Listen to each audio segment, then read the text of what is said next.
Bismillahirrahmanirrahim. Assalamualaikum warahmatullahi wabarakatuh. Allahumma qawiyyul Islam wal muslimin wal muslimat wal mu'minina wal mu'minat wahtim lana bil khairat wa ya khairan nasirina bi rahmatika ya arhamar rahimin.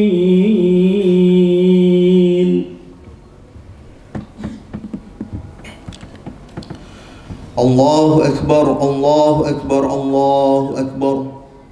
Allahu akbar, Allahu akbar, Allahu akbar. Allahu akbar, Allahu akbar, Allahu akbar. Allahu akbar kabira walhamdulillahi katsira wa subhanallahi bukratan wa asila.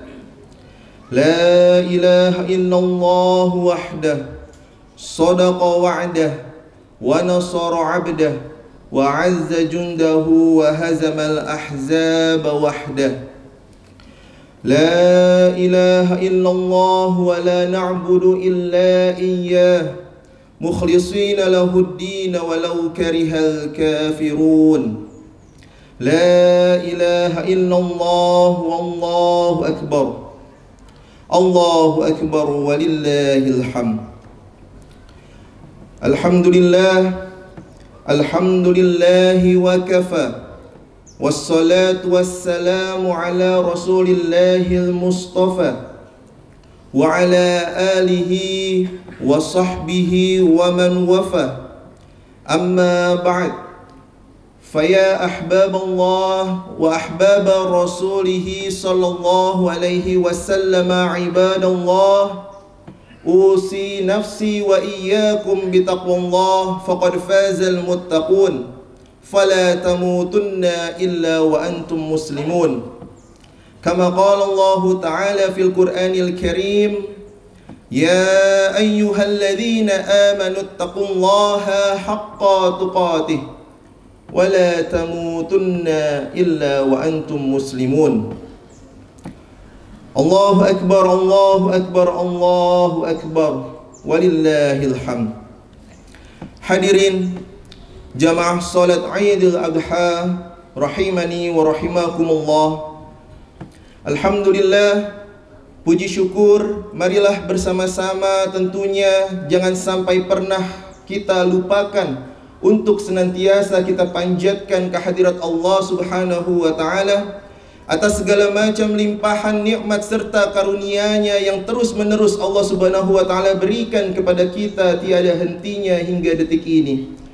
Wabil khusus, alhamdulillah kita bersyukur pada pagi hari ini Allah Subhanahu wa taala masih memberikan kesempatan serta kesadaran kepada kita semua untuk bersama-sama kita melangkahkan kaki kita ke masjid kita tercinta yang insya-Allah penuh barakah ini untuk bersama-sama melaksanakan salat Idul Adha secara berjamaah.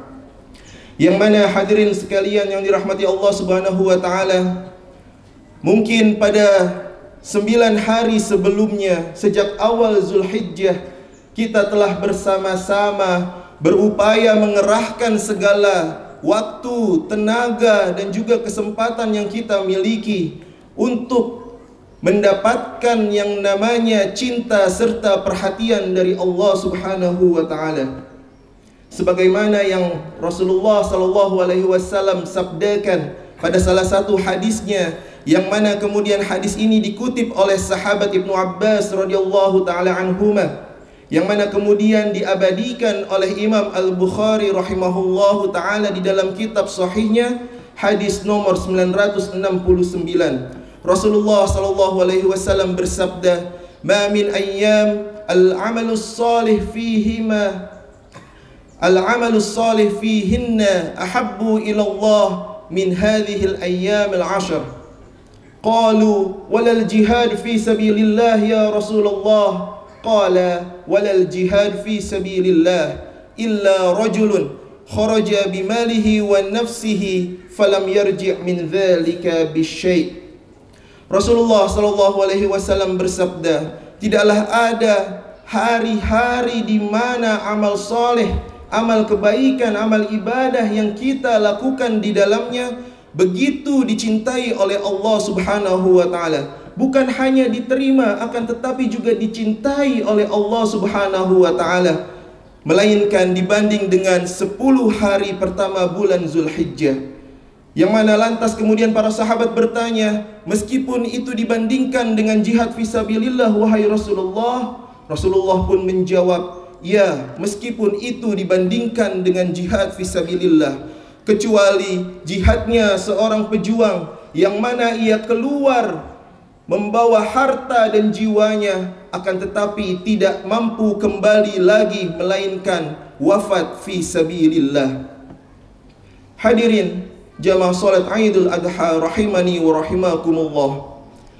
Kita bersyukur tentunya, alhamdulillah, di pagi hari ini kita masih diberikan kesempatan oleh Allah Subhanahu wa taala untuk kembali menjumpai tanggal 10 Zulhijjah di tahun 1446 Hijrah ini, yang mana tanggal 10 Zulhijjah ini merupakan puncak daripada rentetan hari-hari yang begitu dicintai oleh Allah Subhanahu wa taala sesuai dengan sabda baginda Nabi besar Muhammad sallallahu alaihi wasallam. Lantas hadirin yang dirahmati Allah Subhanahu wa taala, kita juga tentunya mengenal bahwa di tanggal 10 Zulhijjah ini kita biasa menyebutnya dengan hari raya atau Idul Adha. Id secara bahasa Arab bermakna kembali. Akan tetapi para ulama menjelaskan kepada kita bahwa yang dimaksud kembali di sini bukan hanya kita kembali berkumpul bersama-sama melaksanakan sholat sunnah 2 rakaat, bukan saja kita kembali merayakan kebahagiaan kita di hari raya Idul Kurban, Idul Adha ini, akan tetapi kata para ulama, Id di sini juga bisa bermakna yang lebih jauh lagi, bahwasanya kita selaku hamba suatu saat tentunya akan kembali berpulang kepada Allah Subhanahu wa taala. Lantas para ulama menganjurkan kepada kita di momentum Id, mari bersama-sama kita menyadari betul dengan sebenar-benarnya bahwa kita akan kembali berpulang kepada Allah Subhanahu wa taala. Lantas pertanyaannya sekarang adalah, ketika kita mengaku sebagai seorang hamba, seorang manusia yang akan berpulang kepada Allah Subhanahu wa taala, apakah kita akan mampu berpulang dalam keadaan perpulangan yang diridhoi oleh Allah Subhanahu wa taala? Atau apakah kita selaku hamba yang akan wafat, akan berpulang kepada Allah Subhanahu wa taala, akan mampu berpulang dalam keadaan yang memiliki bekal yang cukup, dalam keadaan yang akan diampuni segala dosa-dosanya oleh Allah Subhanahu wa taala, sehingga nantinya kita akan disambut dengan kalimat, ya ayyatuhan nafsul mutmainnah irji'i ila rabbiki radiyatan mardiyah fadkhuli fi ibadi wadkhuli jannati. Atau lantas, apakah kita selaku hamba yang akan berpulang, yang akan wafat, akan mampu menutup kehidupan kita di dunia ini dengan keadaan husnul khatimah?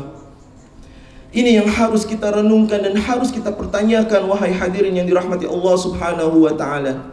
Akan tetapi Allah Subhanahu wa taala sebelum kita selesai mampu menjawab itu semua, telah memberikan tuntunannya bahwa Allah Subhanahu wa taala berharap agar hambanya yang akan pulang ke sisinya akan mampu berpulang dalam keadaan yang dekat, dalam keadaan yang sedang mendekatkan diri kepadanya, sedang berusaha meningkatkan kualitas keimanan dan ketakwaannya, meningkatkan spiritualnya.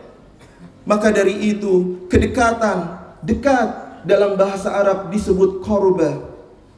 Ketika seseorang itu berusaha lebih lagi, berusaha ingin lebih dekat lagi, maka dekat tersebut berubah menjadi bentuk superlatif, yang tadinya qurba berubah menjadi kurbanan. Maka dari itu hadirin yang dirahmati Allah Subhanahu wa taala, Idul Kurban, artinya adalah bagaimana kita bisa merefleksikan kepada diri kita kesadaran penuh bahwa kita harus terus mendekatkan diri kita kepada Allah Subhanahu wa taala, agar nantinya ketika kita berpulang ke hadapan Allah Subhanahu wa taala, kita bisa berpulang dalam keadaan terbaik, dalam keadaan yang memiliki bekal yang cukup. Karena sesungguhnya kita selaku manusia tentunya semuanya hanya sementara di dunia dan akan kembali kepada Allah, dan tentunya janji Allah ini tidak akan disalahi. Innallaha la yukhliful mi'ad. Hadirin jamaah salat sunnah Idul Adha rahimani wa rahimakumullah. Lantas ketika kita berusaha mencerna apa saja yang bisa kita isi pada momentum Idul Adha ini, kita bisa berkaca pada Id sebelumnya, yaitu Idul Fitri. Ada sebuah ayat yang mana Allah Subhanahu wa taala menjelaskan kepada kita di dalam surat Al-Baqarah, di dalam rentetan ayat saum, ayat puasa. Allah memerintahkan kepada kita ketika kita mendapati Id, lantas apa yang harus kita isi?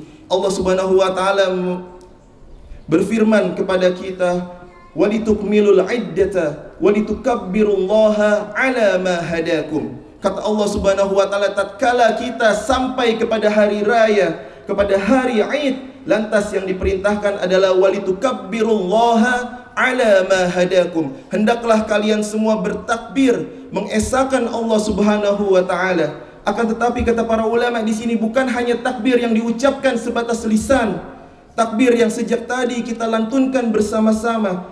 Akan tetapi kata para ulama bahwa takbir di sini lebih daripada itu, karena di ayat lanjutannya adalah keterangan ala ma hadakum. Artinya bagaimana kita bisa bertakbir mengagungkan Allah Subhanahu wa taala atas segala macam limpahan hidayah yang telah Allah berikan kepada kita.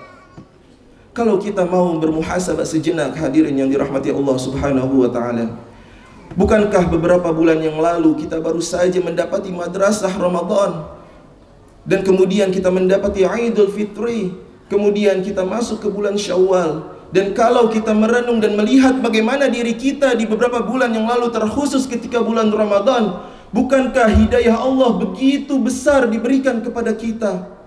Maka sekarang di momentum Idul Adha ini, mari kita menyadari itu kembali. Mari kita mendekatkan diri kembali kepada Allah Subhanahu wa taala. Karena bisa jadi karena aktivitas dunia kita yang begitu sibuk, kita tanpa sadar terlena dan terlupakan dari jalan Allah Subhanahu wa taala.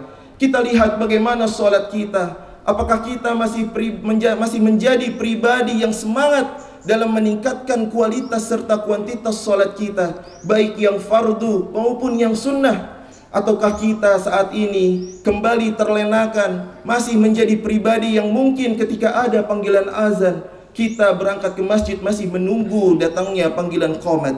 Atau bahkan mungkin ketika ada panggilan azan, kita masih seolah-olah menutup telinga kita, tidak mendengar, dan berat melangkahkan kaki kita menuju masjid untuk sholat berjamaah.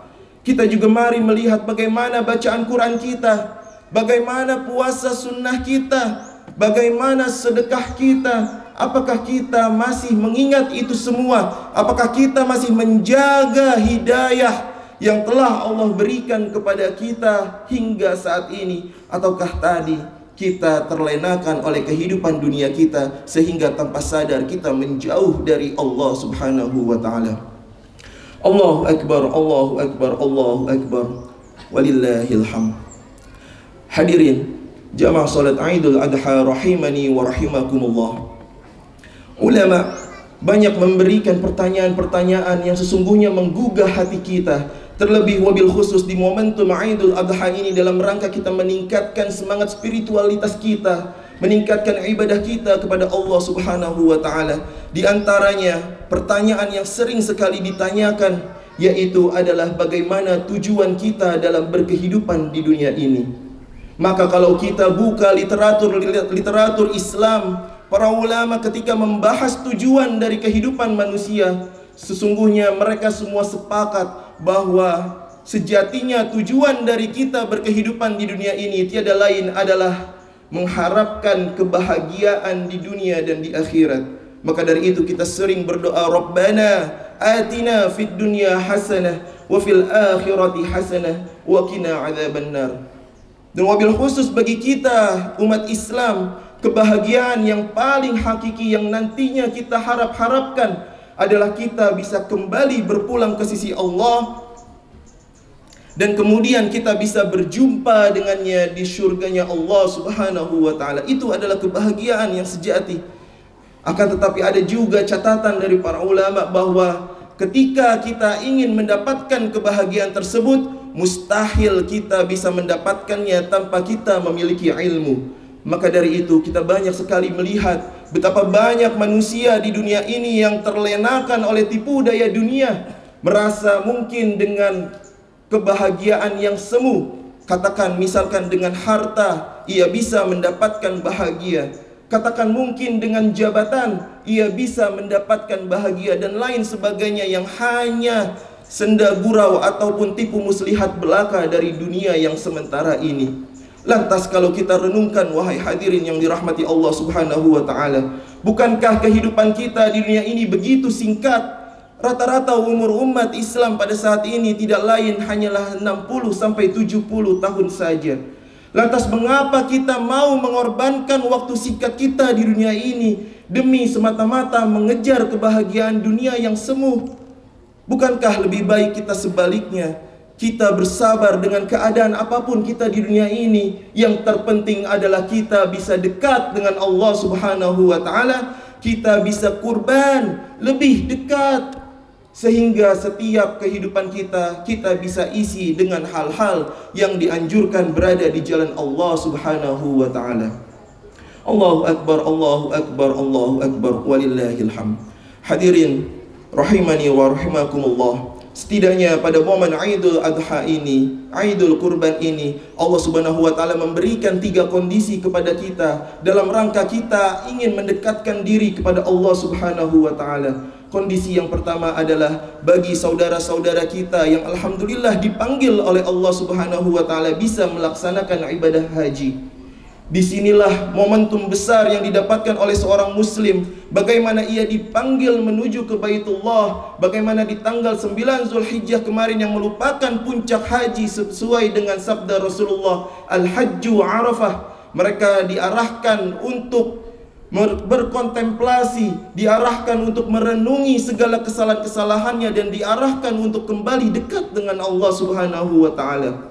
Dan kondisi yang kedua, yaitu kepada mereka yang mungkin belum dipanggil untuk beribadah haji oleh Allah Subhanahu wa ta'ala, lantas ada kondisi yang kedua, yaitu dengan tata cara hewan kurban, menyembelih hewan kurban. Ini merupakan kondisi kedua yang diberikan oleh Allah Subhanahu wa ta'ala bagi hambanya yang ingin mendekatkan diri kepadanya. Maka prosesi penyembelihan hewan kurban tersebut bukan hanya menyembelih hewan kurban, tapi bagaimana dengan penyembelihan hewan kurban kita bisa membuang sifat-sifat hewani, sifat-sifat keburukan yang ada pada diri kita, sehingga kita bisa kembali lebih dekat lagi kurbanan dengan Allah Subhanahu wa ta'ala. Dan kondisi yang terakhir, kondisi yang ketiga adalah bagi mereka yang belum dipanggil untuk haji, dan juga bagi mereka yang belum memiliki rizki untuk berkurban, maka lantas ada kondisi yang ketiga, yaitu dengan berpuasa Arafah.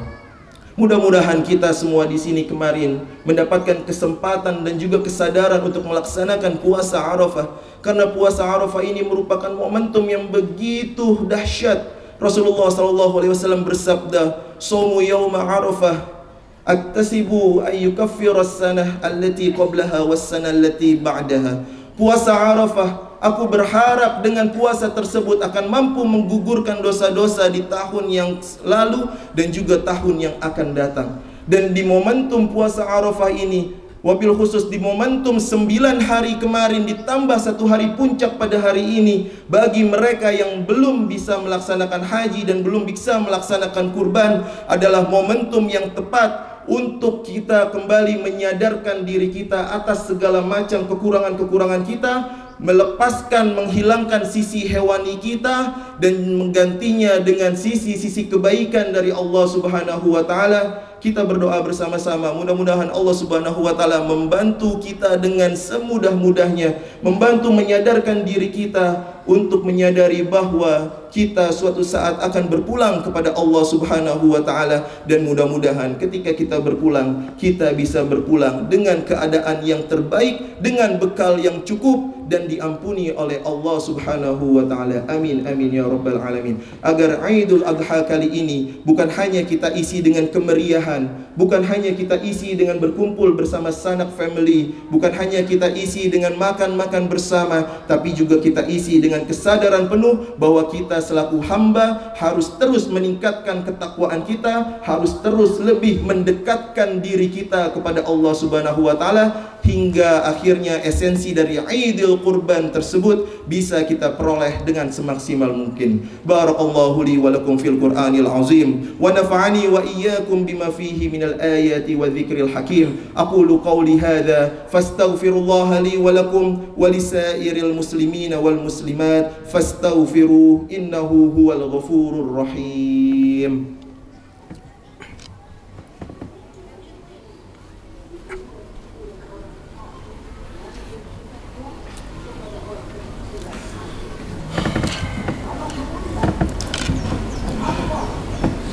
Allahu Akbar, Allahu Akbar, Allahu Akbar.